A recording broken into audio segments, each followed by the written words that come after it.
तस्वीरें आपको दिखाई जा रही हैं नीलोखेड़ी से।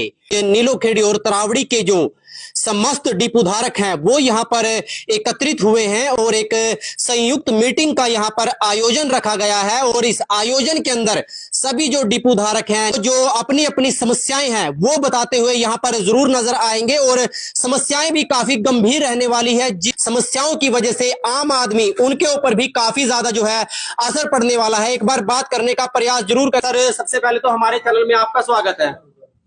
आपके चैनल का धन्यवाद जो आप हमारे डिपो होल्डर भाइयों की आवाज उठाने के लिए आए। हमारे जो डिपो होल्डर भाई हैं काफी परेशान होकर ही ऐसा कोई कदम उठाते हैं, पत्रकार के पास जाते हैं या अपने अफसर के पास जाते हैं। नहीं तो डिपो होल्डर कभी भी किसी के पास नहीं जाता, वो अपना समाधान स्वयं ही कर लेते हैं जी। आज नीलोखेड़ी ब्लॉक और तरावड़ी ब्लॉक ने मीटिंग रखी थी, जिसमें मेरे को जिला प्रधान के तौर पे इन्होंने बुलाया और कहा कि आप हमारी समस्याएं सुनो और साथ लगो। जैसे तरावड़ी के प्रधान हैं ललित शर्मा जी और नीलोखेड़ी के प्रधान हैं जी मित्तल जी और जिले के उप प्रधान भी हैं मित्तल जी। तो इन्होंने इकट्ठे होके आज जो समस्याएं रखी हैं वो बहुत ही गंभीर समस्याएं हैं। जैसे कि चीनी का रेट, सबसे पहले मैं चीनी के ऊपर ही आता हूँ, 13.5 रुपए है जी। और अगर कोई आदमी उसको 15 रुपए बेचता है तो वो चोर है। लेकिन जिसमें डिपो होल्डर अपना पॉलिथीन भी लगाता है और मैन पावर भी लगाता है, तो उसे 150 रुपए के हिसाब से चीनी खर्चा पड़ जाता है।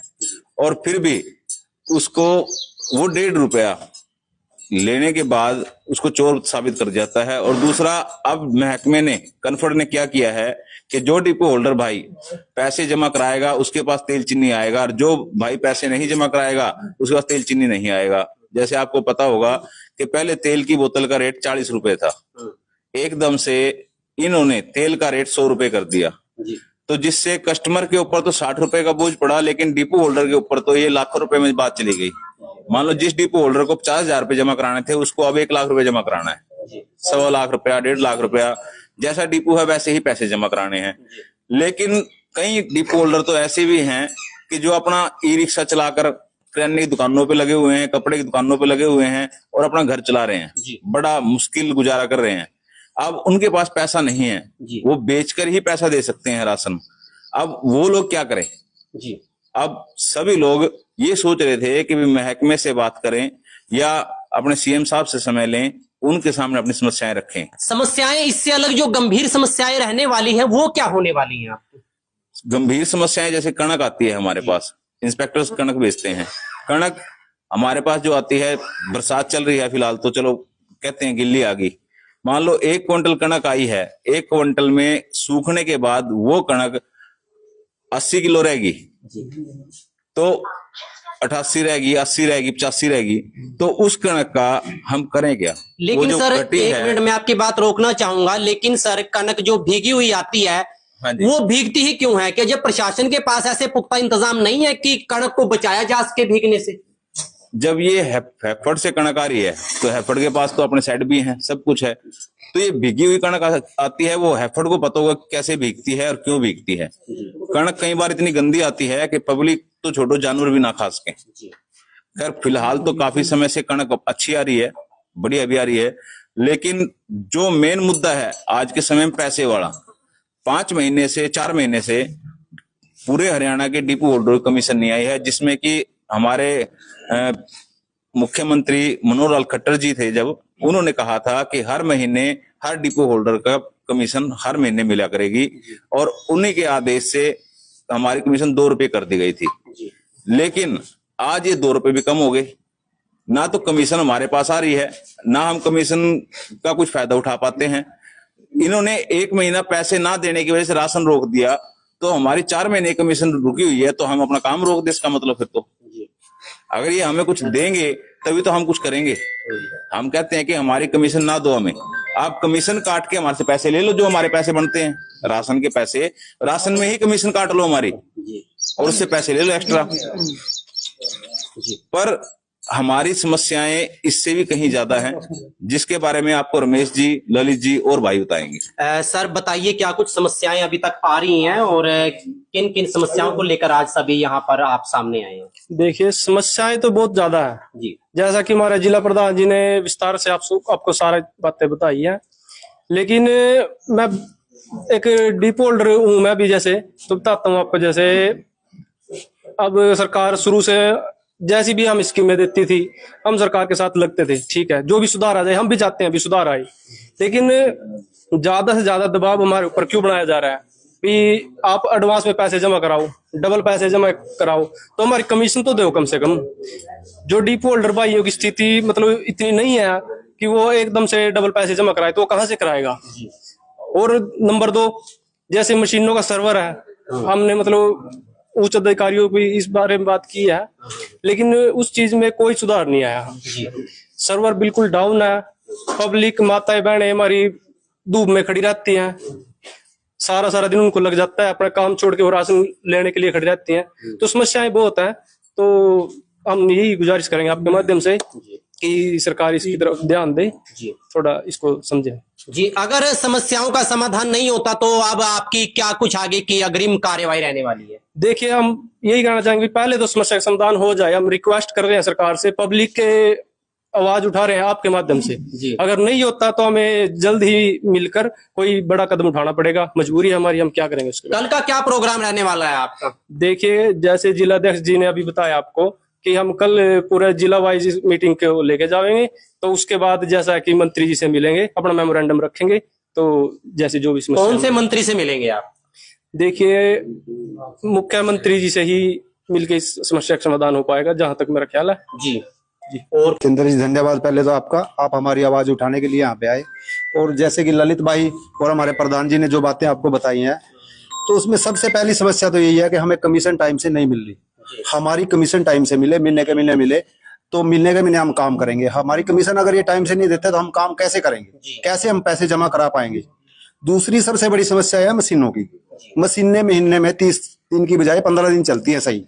और अब इन्होंने क्या कर दिया, 2 की बजाय 3 अंगूठे कर दिए। उसमें 2 की बजाय 3 अंगूठे? 3 अंगूठे लगा करेंगे, चीनी का अलग, तेल का अलग, गेहूं का अलग। इसका मतलब तो पब्लिक बस खड़ी रहे लाइन में। क्या ये हमारी तो नहीं सोच रहे, पब्लिक की तो सोच लो। ये पहले तो एक ही अंगूठा लगता था, पहले शुरू में 1 अंगूठा लगता था, जिससे सारा राशन निकलता था। उसके बाद इन्होंने 2 अंगूठे कर दिए, अब इन्होंने 3 अंगूठे कर दिए। हम भी परेशान और पब्लिक भी परेशान। ये कारण क्या रहा, 3 अंगूठे क्यों कर दिए सरकार ने ऐसा? ऐसे सरकार को ये लगता है कि हमने तेल के साथ चीनी निकाल के उनकी चीनी खा ली, या चीनी के साथ तेल निकाल के तेल खा लिया, जबकि सबके पास मैसेज आता है राशन का, सबके पास जानकारी होती है, सब कोई शिकायत नहीं होती। उसके बाद ये ऐसे काम करते हैं, तो इससे बताओ क्या इसका हल क्या होगा जी।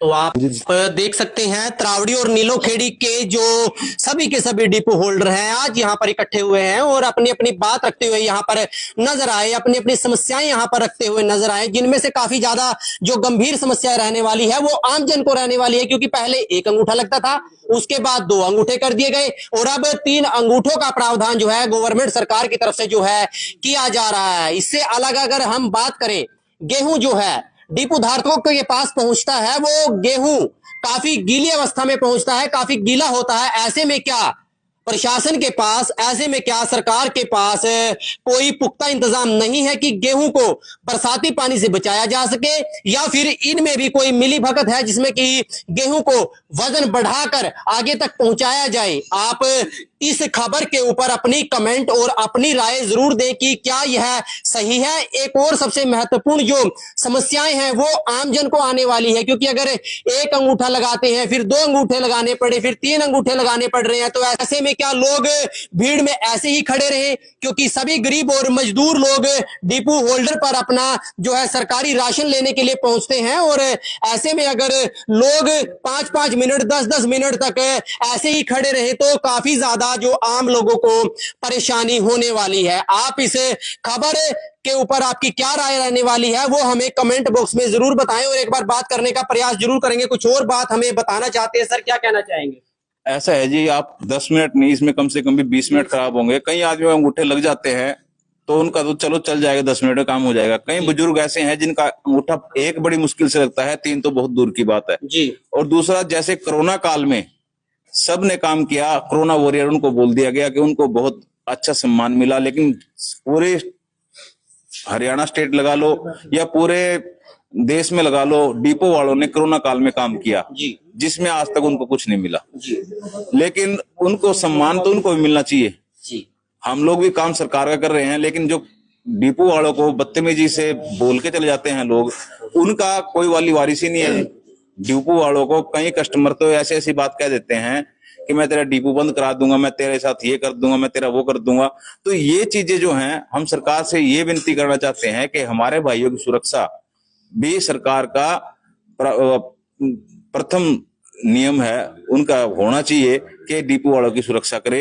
एक डिपो वाला गोंदर गांव का था, वो 20 मिनट पीछे जब वो सीएफ का तेल आया था, 20 मिनट अपने कमरे के अंदर लॉक करके छुप कर बचा था।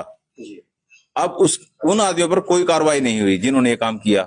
मैं यही चाहता हूं, अगर किसी डिपो वाले भाई के साथ अभद्र व्यवहार हो तो उस पर सरकार संज्ञान ले, और जिस आदमी ने किया है या तो उसका कार्ड निरस्त करे या उसके ऊपर कोई सख्त कार्रवाई करे। जी धन्यवाद।